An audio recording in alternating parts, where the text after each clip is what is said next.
Hey guys, Wonderhussy here. Apologies, I look pretty rough, but I just came from, I just came from Alien Stock, which was that Area 51 takeover party that was all over the news, right down the road here in Rachel, Nevada, which is right across the desert there from Area 51. Area 51 is behind that mountain range. It was a great party, and that's why I'm so tired. But I figured before I leave, I should poke around the area and see what some of these old abandoned ruins in the area are all about. There's these 3 abandoned houses out here in the desert, kind of across from Area 51. And they're all marked no trespassing, so I won't be able to go inside them. But I figure we could just poke around the grounds and maybe peek through the window and try to figure out who lived here and what were they doing in this lonely desert plain right across from a secret government base. Okay, so there's 3 houses, and this is the first one. And it looks like the oldest because, I don't know, look at that wood. It's so weathered. It looks like it's been here for quite some time.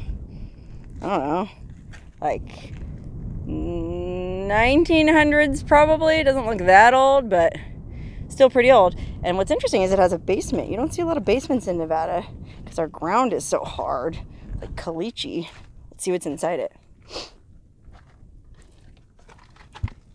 Oh wow, it's actually pretty nice down there. Huh, can't really see anything here. It's just an empty room. Maybe we can peek around through those other windows. Go around the side. Poke my camera in here and see.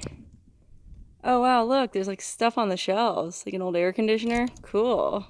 I mean, it doesn't look like there's anything like super interesting on those shelves. It's just like grease and paint and stuff like that, paint roller, but it's like their garage where they stored all their stuff. Okay, and then I came around the other side and maybe we can peek through the basement in here and see if there's anything. Just junk. Nothing. Oh, it was wired for electricity though, so it can't be that old. Okay, I came around the back and there's a staircase that leads right up to the back door, which is wide open, but unfortunately, it's also, I mean, this place is marked no trespassing, so I'm not going to go in. I'm just looking through the door. Hopefully that's okay. Wow, look at that old refrigerator. It's like some really old kitchen. So it looks like it was just pretty much a 1-bedroom house in there. Huh. Alright, so that was just some old 1-bedroom house with a basement and electricity. Maybe it's from like the 50s, 40s, 50s. Well, looks like it had a fireplace too. Anyways, walking down the street here to the neighbor's house. Now this house is a similar construction actually.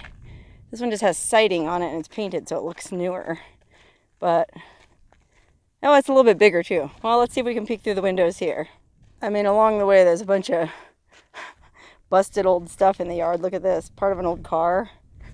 I wonder if any of you can tell me what car this is a part of just by looking at it. This, I guess, was the dashboard. Full of tumbleweed now. Let's see if we can see anything on the front. I don't know. There's not much to go by on this one, guys. But if any of you know, comment below.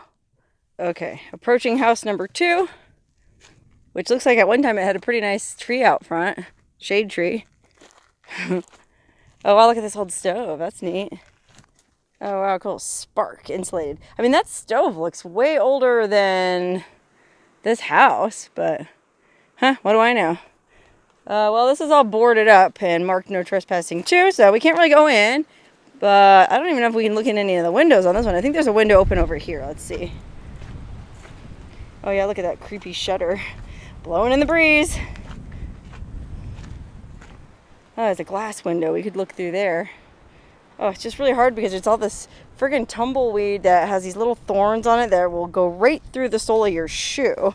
And in fact, I was wearing flip-flops, but I had to change into these boots to try to protect myself at least a little bit because, man, these thorns are gnarly.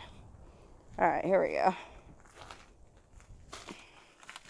I'm just going to hold up my camera up. It's on a selfie stick. So you tell me, is there anything in there?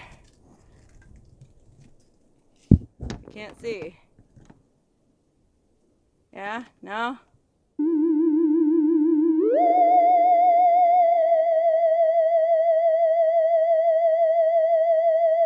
Well, how was it? Was there anything in there?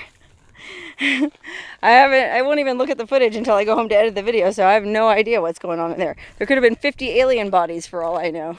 Then I'll probably get home, look at the footage and go, 50 alien bodies? Oh my gosh, I gotta go back. I don't care if it says no trespassing.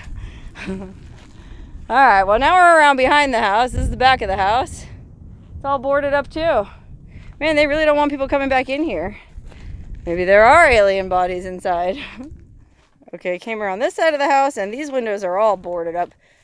Oh, wait, no, look, there's one at the end that we can peek through, and it's wide open. Oh, look, and somebody, it looks like, put a cinder block down here, either to climb in or to peek in like we're about to do. Okay, guys, I'm going to lift this thing up and look in. Oh, wow, look at that ceiling fan. Oh, I can actually see on this side. Holy moly, wow. Looks like it's move-in ready. Oh man, that's sad. I wonder what happened to the people who lived here. Look at the ceiling. It's a popcorn ceiling. It's not that old. And that ceiling fan's not that old either. Wow. It's interesting how they have these hardcore shutters on the windows. I guess because it gets really windy out here.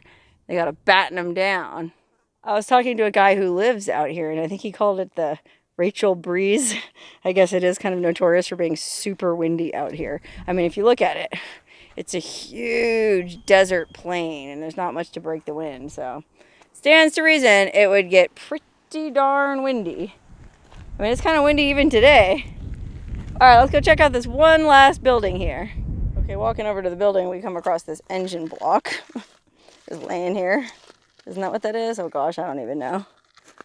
Huh, almost looks like there was some kind of foundation for something here. Wonder what it was. So this was obviously like a garage or a work shed, and it's also closed up and marked no trespassing, but there's a little crack here that my camera will probably fit in. Let's see.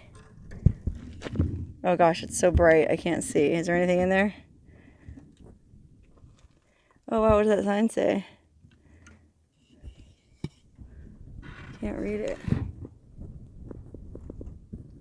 Oh wow, all kind of crazy stuff in here. Interesting. Oh, okay, I guess that sign said something about a mining company having a pig-a-palooza.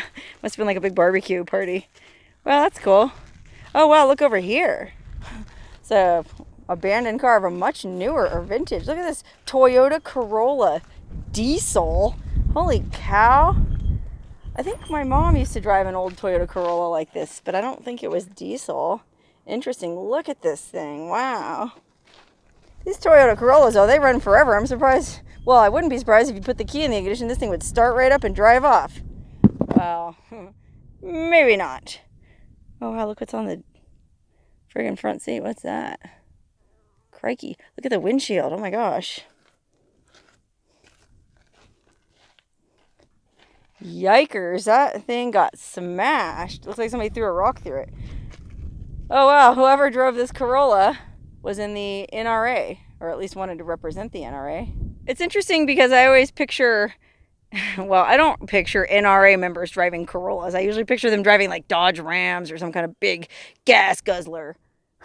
It's interesting to think about this NRA person driving a Toyota Corolla. It's so modest. But then again, I actually was an NRA member myself back in like, oh, way back in the day, in like the late 90s. I was an NRA member for like 1 year before.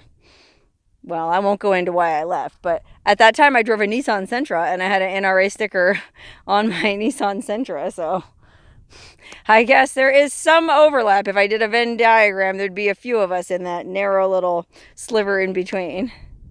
And what else is interesting is this car's not that old, but then look on the ground next to it. It's like this super old can. It's full of sand and it's totally rusted away, so we can't tell what it was, but dang, that thing is old. Okay, one more thing to look at after we leave this abandoned car. Back around the other side of the shed, there's this old dirt bike. Look at this Kawasaki. Dang. Or it's not a dirt bike, excuse me. It's a street racer. Yikers. A Ninja. Wow, I wonder why it's just laying out here like this, going to rot. I don't know anything about these little Kawasaki's, but it seems like you ought to be able to fix that up and get her running in no time flat. Okay, wow. Ooh, it is windy here. I don't know what was going on at this little settlement, but I'm going to guess it was, well, I'm going to guess it was 3 researchers from Area 51. I'm going to guess a guy and his wife lived in this yellow house, and then there was a surly bachelor who lived in the old house down on the end. And they all worked out at Area 51 studying aliens, okay? When the government collected some alien bodies from the crash in Roswell, they brought them out here. And these guys were really into it, so they waited until no one was looking, and they took the alien bodies out here to dissect them further and do their own research. And then when the government caught wind of what had happened, they tracked him down and hit him with a neutron bomb, so they all vaporized.